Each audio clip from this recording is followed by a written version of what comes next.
eu chamei duas pessoas que disseram que trabalham, agora vocês não vão poder negar, porque vocês disseram que estão trabalhando no momento com React. E eu queria perguntar para vocês como vocês estão lidando com aquela polêmica das patentes do React. Por causa disso, você parou de trabalhar? Eu ainda... Bom, sou Rogério, tudo bom? Eu não cheguei a parar de trabalhar com React em si, né? Eu vi mesmo nos fóruns, tal, muita polêmica disso. Não me aprofundei na polêmica, tipo, continuei trabalhando, continuei desenvolvendo, e até porque, né, quando a gente vai jogar para o desenvolvimento, a gente joga o minificado do JS, então é mais a questão de desenvolver e fazer o build. Então, eu acabei não me envolvendo tanto nessa polêmica. Bom dia, meu nome é Vinícius. Eu comecei a trabalhar com React faz mais ou menos um mês. E, no caso, eu vi pouco sobre a polêmica. Eles estavam falando bastante que você teria problema se você quisesse fazer alguma coisa parecida com o Facebook, por exemplo, para ganhar lucro em cima. Nisso, você não poderia e aí sofreria problema com a patente, no caso. E nesse projeto que eu estou fazendo não tem nada a ver com o Facebook. Pessoal, então não tem problema nenhum. Então nem me preocupei. Obrigada pela participação. Pode voltar. De nada. Eu quis levantar essa polêmica para deixar claro que alguém ia levantar a mão e ia perguntar se você está falando de React, mas e aí, né? E se eu não for usar mais? A minha vida continua normal, assim. A gente teve uma reunião onde eu trabalho e a gente decidiu que a gente vai se apoiar na comunidade, que continua muito ativa e trabalhando com React. A gente está esperando o posicionamento das grandes empresas, né? Teve o WordPress lá que se posicionou, mas acho que foi por causa de um Vue, outros Vue, né? Outros frameworks. E a gente continua trabalhando, a gente contratou profissionais e está treinando esses profissionais para trabalhar com esse framework. Então, é um conhecimento que ainda pode ser muito aproveitado, tá? Só para me apresentar, nem eu sabia que eu ia estar aqui, né, palestrando, mas é a minha primeira vez, então quem nunca palestrou, se inspire, porque eu não fiz apresentação bonita, eu não sei os modos, mas eu estou tentando fazer, estou me esforçando aqui.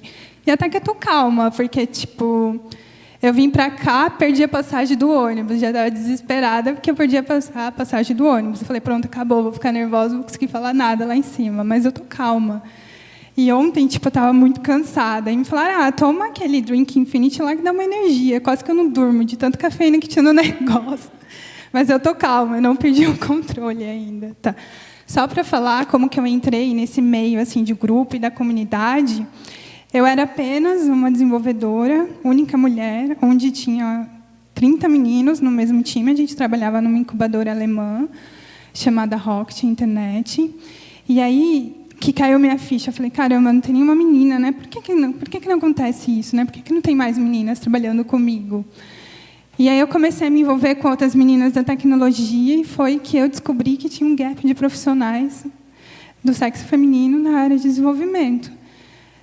Eu não sou uma expert, mas eu quis começar a ajudar essas meninas a entrarem no meio, né? Que seja ensinando lógica de programação, ensinando o if. E aí eu me envolvi com alguns grupos, né? No começo do ano, eu me envolvi com um grupo chamado Reprograma, que ensina meninas a aprender a programar. Não é nada avançado, mas a partir do que elas aprendem, elas conseguem. Eu tive a oportunidade de ser monitora e agora eu sou professora lá, a gente evolui, né? Estou junto no Codamos com a Alda, que me deu a oportunidade de aprender com eles, mas também o que eu sei, de alguma forma, orientar as pessoas que estão lá a ter inclusão, não só mulher, acessibilidade. Depois vocês procurem saber mais sobre o Codamos. E trabalhei com alguns outros grupos, que eu dei aula no Minas Programa, fiz meetup junto com o pessoal do JS Ladies, e fui vendo que o pouco que eu sei pode ajudar alguém a começar a aprender, e, ao mesmo tempo que eu ensino, eu aprendo. Então, foi por isso que eu acabei chegando aqui, né? Foi me envolvendo com as pessoas e vim parar aqui. Eu estou aqui justamente porque eles explicaram, né? A Luiane não pôde comparecer e a Alda perguntou, por que você não vai? Tenta e faz. E eu aceitei o convite, estou aqui para falar. Coloquei esse asterisco porque eu tinha que lembrar de alguma coisa para falar e eu não lembro o que era, então não adiantou nada. nem anotando na mão. Da polêmica a gente já falou, né? Então, por favor, prestem atenção com carinho, aprendam isso que ainda tem muito emprego. Eu espero que tenha gente que já trabalhou com React aqui e gente que não trabalhou. Então, eu vou fazer uma introdução rapidinha para a gente ver o que é, né? Aqui é um print da documentação do React e fala que ele é uma library, uma biblioteca para você construir componentes de UI. Eu aprendi que componente é um pedacinho da tela. Pode ser um pedaço grande, que tem outros pedaços dentro dele, ou pode ser um pedaço tão pequeno que não pode ser mais dividido. Parecido com esse desenho. Está vendo que eu tenho talento para fazer desenho, né? Quadrado, sem borda, sem nada, né? A tela eu posso representar como um componente, mas a tela tem outras partes dentro dela. Ela tem o navbar lá do Major, tem o menu, a parte principal, o menu ao lado, que é o aside. Imagina que aquele quadrado ali no meio é um parágrafo e tem imagens. Cada um desses quadrados é um componente. Existem componentes que são pequenos, não tem conteúdos dentro deles, são só de apresentações, por exemplo, uma imagem. E tem componentes que a gente pode chamar de container, adivinha por quê? Porque ele contém outros componentes dentro dele. Até aqui tudo bem? O famoso Hello World, né? Já que você falou que eu uso o React para criar um componente, como que eu crio o meu primeiro componente, né? O legal do React é que a gente tem um virtual DOM, que ele toma cuidado de manipular o DOM. Todo mundo entende o que é o DOM, né? Que é o documento HTML, que tem a representação do nosso conteúdo demarcado com as tags, beleza? Imagina que eu queira que na minha tela seja desenhada uma div com o texto escrito Hello John. Eu não coloco direto a tag div. Eu informo o que eu quero fazer de forma declarativa, né? Eu não vou explicar como ele vai fazer para inserir lá no documento a div, mas eu vou informar para o React, de acordo com o comando, com a sintaxe do JSX, que eu quero que ele insira uma div na minha tela. Ele renderize uma div na minha tela, que é o que está fazendo aquele método render, né? E aí eu informo para ele apenas aonde que ele vai começar a renderizar as coisas. Com Vanilla JavaScript, normal, né? Eu informo para ele que ele tem que renderizar no lugar onde está o nó de montagem. E aí ele vai lá e renderiza para mim. Só que as nossas páginas, elas não são assim, né, estáticas, só com Hello World, e elas são dinâmicas. Se esse vídeo funcionar, ele sempre vai atualizar um número de contagem ali a cada 1 segundo, bem rapidinho no cantinho. As coisas na tela mudam, principalmente os dados, né? Na verdade, a nossa aplicação só existe por causa dos dados. Qual que é a real importância para o usuário da aplicação? Se ele usa uma aplicação de transferência de dinheiro, o que é mais importante para ele? Que o dinheiro ele receba de verdade, que ele transfira de verdade o dinheiro. Não adianta eu mostrar na minha tela que ele transferiu e ele for olhar na conta dele, não tem dinheiro lá. Está incorreto, está inconsistente, né? A tela tem que refletir a real situação e refletir o dado real, que é o que importa para o usuário, seja um e-mail, o valor em dinheiro ou qualquer outra informação que é exibida na tela. Como que a gente faz, então, para o React atualizar a tela quando a informação tem que mudar? Eu trabalhava com Angular 1, e era um sistema legado, muito antigo, que eu tinha que dar manutenção. E daí, quando a gente começou a desenvolver novas funcionalidades, a gente decidiu trocar para React o que era novo, porque a gente tinha um problema sério de SEO lá na nossa página. Eu trabalho na Lendico. A gente não tinha o SSR, que é o Server Side Rendering. Então, toda vez que a nossa página era servida para os robôs, né, de buscas, eles não conseguiam ler o conteúdo a tempo dele ser renderizado pela framework. E aí a gente conseguiu, depois de muito tempo insistindo lá nas dailies e nas reuniões, um espaço de débito técnico para a gente reescrever a homepage. Reescrever na homepage, a gente não só conseguiu melhorar no ranqueamento do CEO, mas a gente melhorou muito em performance, por conta do Virtual DOM. E aí foi que a gente teve que estudar mais a fundo o React, né?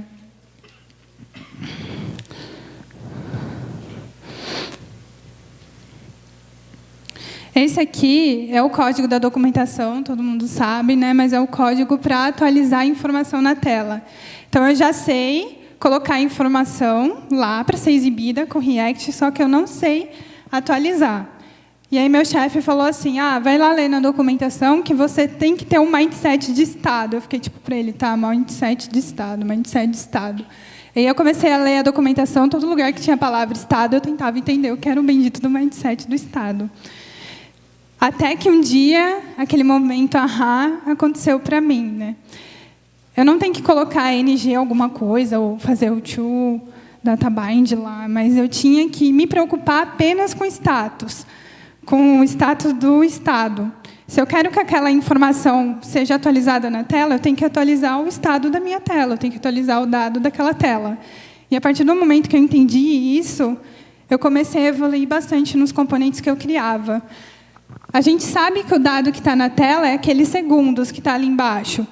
E ele tem que ser atualizado num período, que é a cada segundo, né? O que a gente faz para acontecer isso? Quando o componente está sendo montado, né? Componente de mount, na verdade, depois que ele foi montado, eu coloquei uma função de intervalo, set interval, eu não, né? Quem fez a documentação. E pediu para ele atualizar o valor do estado, o valor dos segundos que está armazenado no estado, de acordo com a periodicidade que eu queria que fosse exibido na tela, que é o que aparece aqui nessa linha.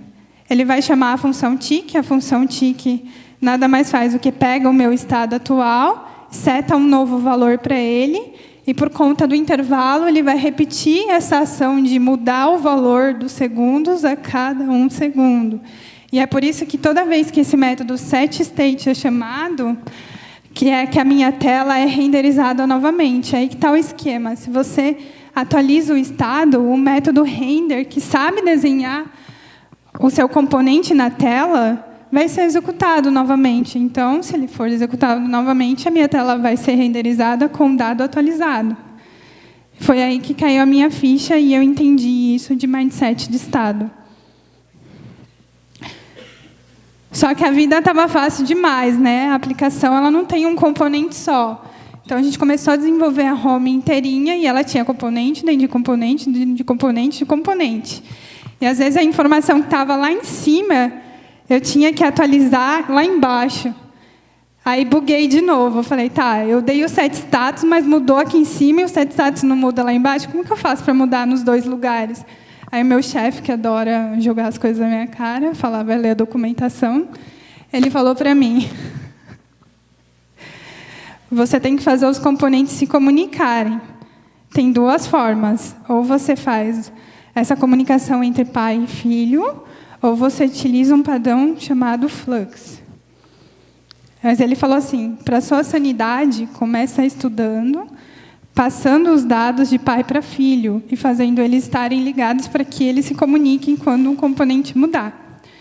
Se eu tenho um componente que tem 2 filhos e esses 2 filhos dependem de uma mesma informação, essa informação tem que ficar no pai, porque é ele que fornece por filho.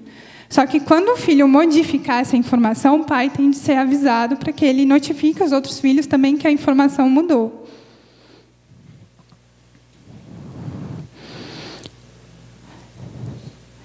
Aí foi que eu aprendi que gerenciar o fluxo de informações tem que ser bem gerenciado, porque se você atualiza num lugar e não atualiza no outro, vai gerar inconsistência.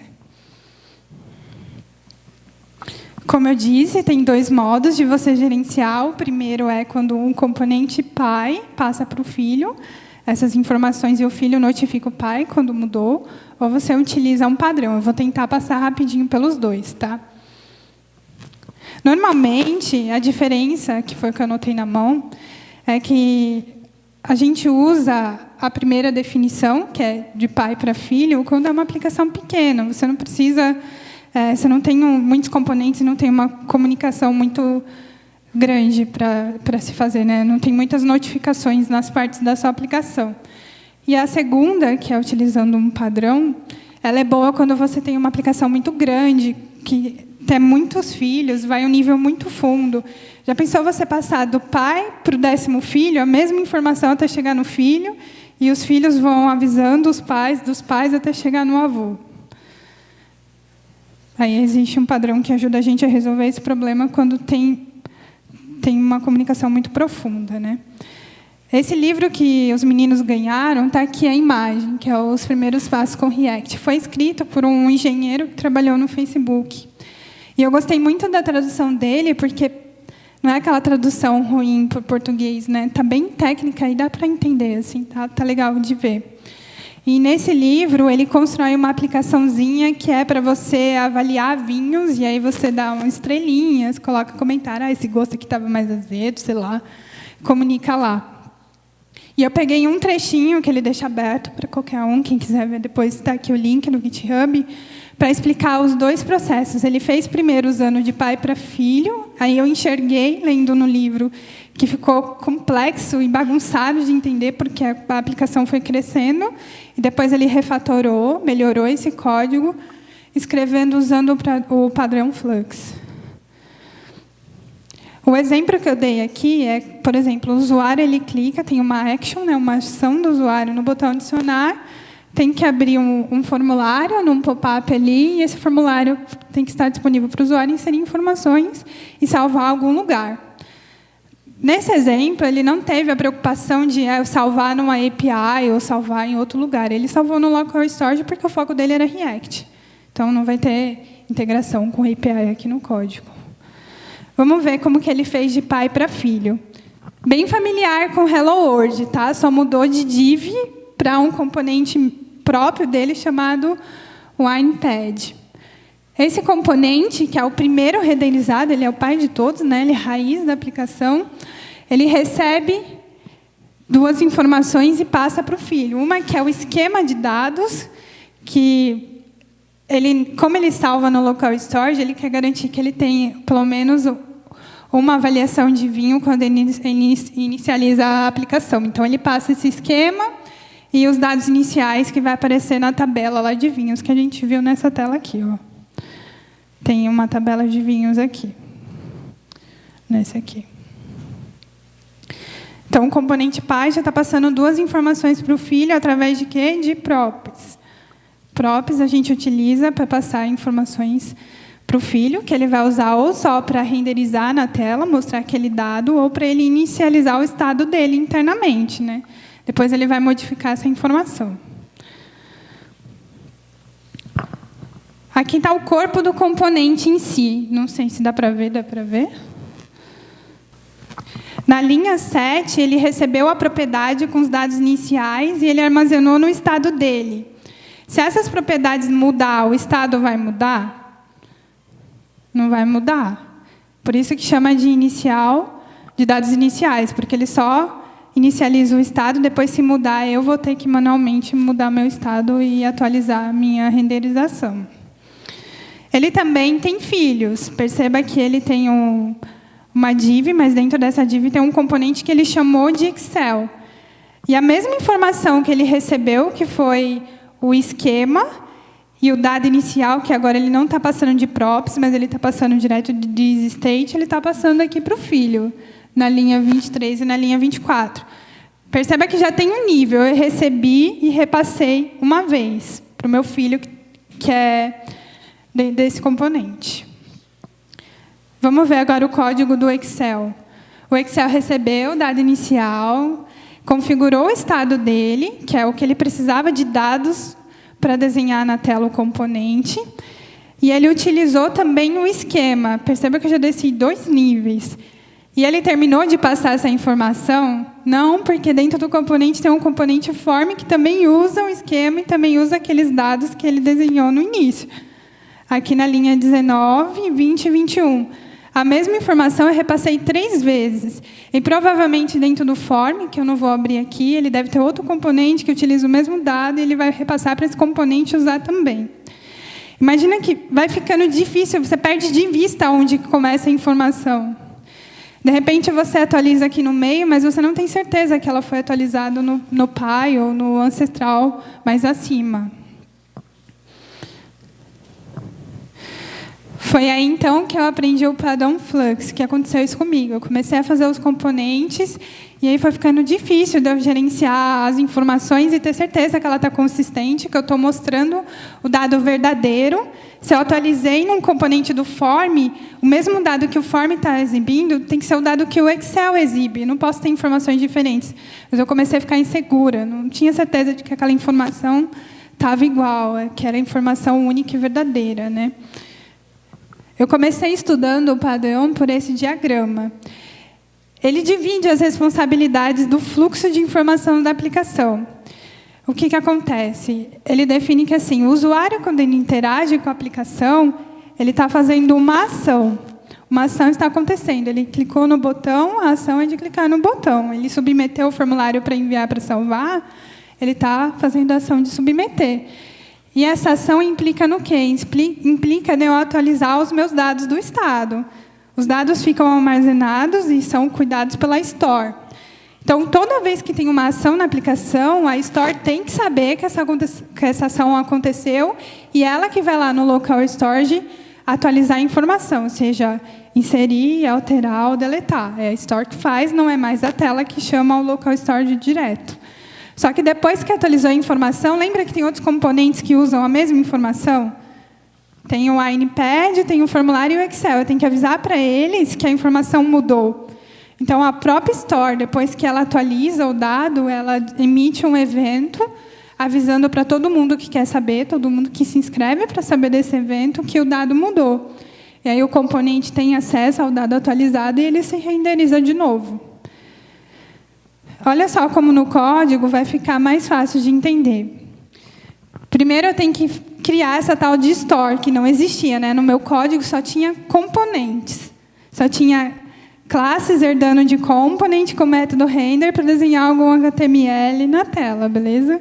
Só que agora, quando acontecer alguma coisa nessa tela, tem que ter alguém que é responsável por manter o meu dado atualizado, que vai ser essa store. A store ela é só um objeto, e esse objeto tem alguns métodos. Tem o init, para ela se inicializar. Lembra que no começo da aplicação eu tinha que pegar os dados iniciais para carregar meu banco de dados falso lá no local storage? Eu não preciso mais passar esses dados falsos para os componentes. A própria Store, quando eu inicializar a aplicação, ela vai lá, pega os dados e joga no local storage, como se fossem os dados iniciais do banco. Ela faz sozinha. Ela faz isso da linha 11 e a linha 21. Então, ela pega o esquema, verifica, né? Tem que programar defensivo. Isso eu aprendi na marra também. Nem sempre vai ter um window, nem sempre você vai estar no cliente, você pode estar no servidor. E aí você verifica se tem o local storage no window. Tenta buscar os dados. Se você não achar, ok, você vai inicializar o seu banco de dados, né, sua store com o array vazio. Mas se tiver, você vai fazer o parse para o objeto e vai deixar lá inicializado com os dados iniciais. Sempre que alguém quiser buscar os dados ou alterar os dados, eles vão ter que interagir com esse método getData para pegar, só retorna data, tá simples de entender.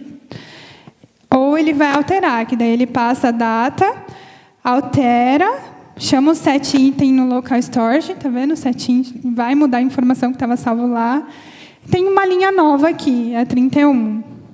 Tá vendo que tem um tal de emissor de eventos? Eu alterei os dados, então eu tenho que avisar que mudou, porque tem componente que nem sabe que o dado foi alterado. Então, esse objeto, que você pode utilizar uma biblioteca ou você fazer na mão mesmo, a gente utiliza um padrão de projeto chamado Observer, ou você pode usar também aquele Publish Subscribe, ou usar uma lib, que foi o caso que ele usou aqui. Acho que ele usou FB emit. E aí ele solta um evento de mudança de dados. E todo mundo que está esperando esse evento acontecer, todo mundo, eu digo, todos aqueles componentes que precisam mostrar esse dado na tela, eles vão saber disso. E aí, o que acontece? Eles atualizam o estado dele, vai lá, pede, Store, me passa aí o dado novo para eu atualizar aqui. Daí ela vai lá, passa o dado, chama o render do componente de novo e a tela está com a informação atualizada.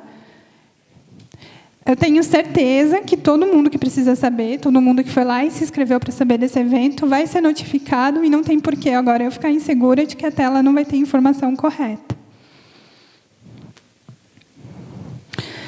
Aqui a gente também pode lembrar daquele termo que eu falei, né? Fonte única de dados. Em toda aplicação, eu sei que o bendito do dado está na Store. Ele não está espalhado nos outros componentes. Então, a fonte única e verdadeira de dados é a Store. Eu sempre estarei usando um dado atualizado. Mas aquele fluxo lá, além da Store, ele tinha a Action também, né? A Action, ela nada mais é do que um objeto que me informa qual é o tipo de ação e o que eu tenho que fazer quando essa ação acontecer. No caso da aplicação da avaliação do vinho, ele tinha 4 ações. Ele tinha uma que era cadastrar novas avaliações, alterar a avaliação e fazer busca de dados lá na lista de vinhos que já foi avaliado. São todas essas ações que tem aqui nesse arquivo. Então, tem lá para deletar. Olha só o que o deletar faz. Ele pega o dado da onde? Pega o dado da Store. Aí ele faz lá o splice, tira lá o carinha que ele tem que tirar e manda a Store atualizar de novo o dado. A Store que mexe com o dado. Ele não sabe mexer. A responsabilidade da Store é mexer com dado. Ela é a única fonte que sabe mexer com dado. A mesma coisa para atualizar. Ele pega o dado, atualiza e manda a Store salvar essa atualização. Quando ela salva, ela emite um evento e todo mundo que precisa saber que foi alterado vai saber. E aí, sabendo, atualiza a tela e mostra o dado atualizado.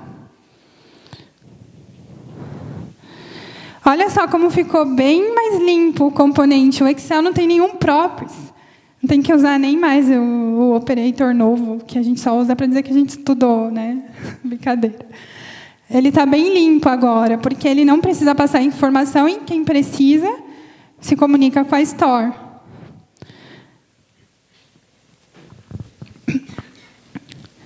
Olha aqui o Excel, você vê que ele sempre no data, lembra que ele pegava o data do props, que alguém passou para ele, ele pegava do props, esse data e inicializava no state. Agora, nessa linha 4, ele busca o dado da Store. Então, ele se inicializa da Store e ele não precisa receber do componente pai dele. Só que ele também precisa saber, né, ser avisado quando o data mudar. Então, o que ele faz? Na linha 6, ele se inscreve para o evento change da Store. E toda vez que esse evento change acontecer, ele vai chamar o setStado para que o React execute tudo o que ele tem que executar. Chame novamente o render, mas o render vai estar agora com os dados atualizados e a minha tela vai ficar atualizada. Eu deixei também aqui um exemplo, não só de leitura, né, mas quando ele salvar o dado, que é nesse submit do formulário. Imagine que eu entrei naquele menuzinho lá, coloquei uma avaliação e eu quero salvar a minha avaliação. Está vendo que tem aqui no onSubmit um método dSaveBind? Esse método é meu? Não, né? Ele está só encapsulado aqui nesse save de cima e, no final das contas, ele acaba chamando o update da action. A gente não tinha visto ainda nenhuma ação acontecer, né? Que era o clique no botão que eu falei. O usuário clicou no botão para salvar o formulário, aconteceu uma ação. Então, eu disparo essa ação dentro do meu componente. E a action de atualizar sabe mexer com a Store, e aí ela vai atualizar o dado lá no local storage. Beleza?